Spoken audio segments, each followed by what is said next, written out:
nung concert, no, nung fundraiser concert ng Hangad, no, para sa aking kidney transplant, inawit ko, no, ay yung kantang Wonderfully Made. I've seen every tear that you've cried, the fears and the failures you struggle to hide. Ako mismo yung pumili ng kantang yun kasi nga ay ito yung awit or kanta na aking kinapitan during those moments na I was very, very sick.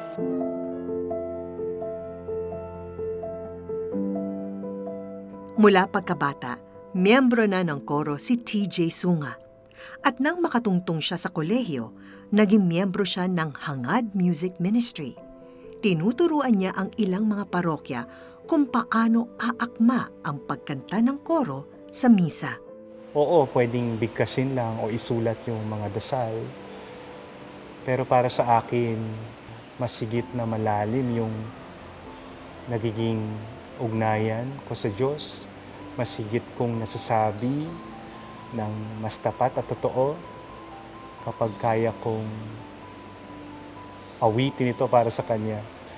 It's the language of the heart eh.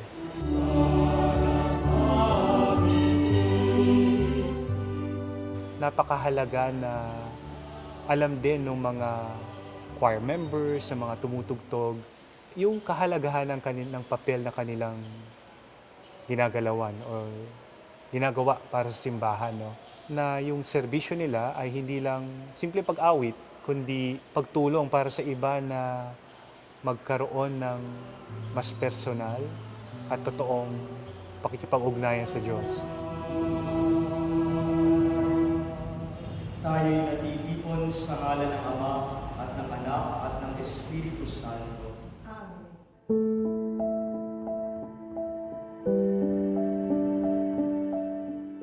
Pero may malubhang suliranin pala si TJ kahit aktibo siya sa simbahan.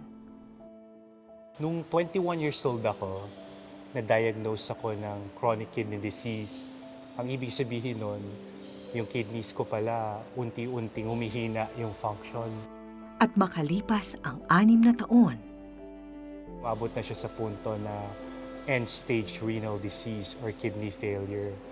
Ang ibig sabihin nun, kailangan ko mag-dialysis treatment 2 hanggang 3 beses sa linggo para mabuhay.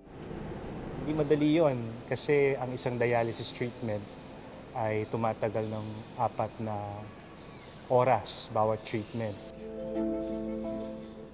Pakiramdam ko kasi noon parang, ito na. It's the end of my dreams. Ang hirap tingnan yung hinaharap eh. So ang hirap mangarap, talagang naging naapektuhan yung aking relationship sa Panginoon. Kasi nga ang hirap makipag-ugnayan sa Kanya at magdasal. Malaking bahagi ay nagtuturo ako ng magdasal. Pero sa mga panahon na yon, ako mismo nahirapang magdasal. Ganun yung karanasan eh. Mahirap. Dahil marami akong tanong, katulad ng bakit ako? para mabuhay, kinailangan ni TJ ng kidney donor at 1 milyong piso para sa kidney transplant. Kaya nagsagawa ng fundraising concert ang kanyang mga kaibigan. At sa concert na iyon, kinanta ni TJ ang Wonderfully Made. I've seen every tear that you've cried, the fears and the failures you struggle to hide, the worthiness doubted beneath all that pride. So when I listen to that song, I know it's God's song for me too. In Ignatian spirituality, si Saint Ignatius, no, lagi siya may paanyaya na if you could use your imagination, if you could think of God and imagine God looking at you, ano kaya yung nakikita ng Diyos, no? Pag tinitingnan ka. Para sa akin yun, no? Pag tinitingnan ko yung Diyos ay umaawit ang Diyos para sa akin, at kung may awit ang Diyos para sa akin, yun, wonderfully made, na ako'y minamahal at para sa akin, para sa Kanya, ay wonderfully made. So, it gives me comfort and peace no, sa kabila ng pinagdadaanan ko.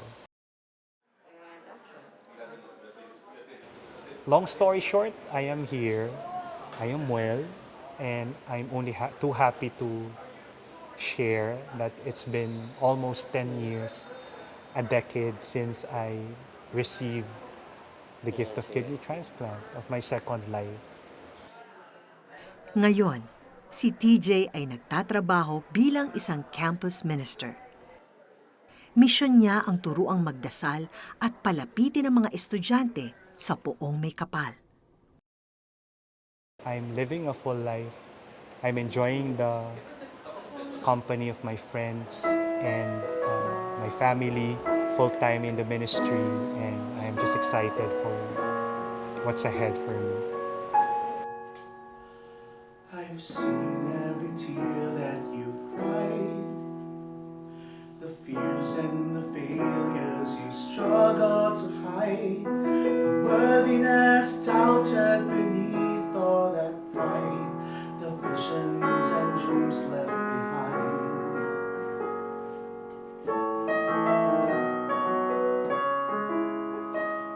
I know your remorse and regret, the secrets and stories you hate to forget. So many people you died to be, yet I choose you. I choose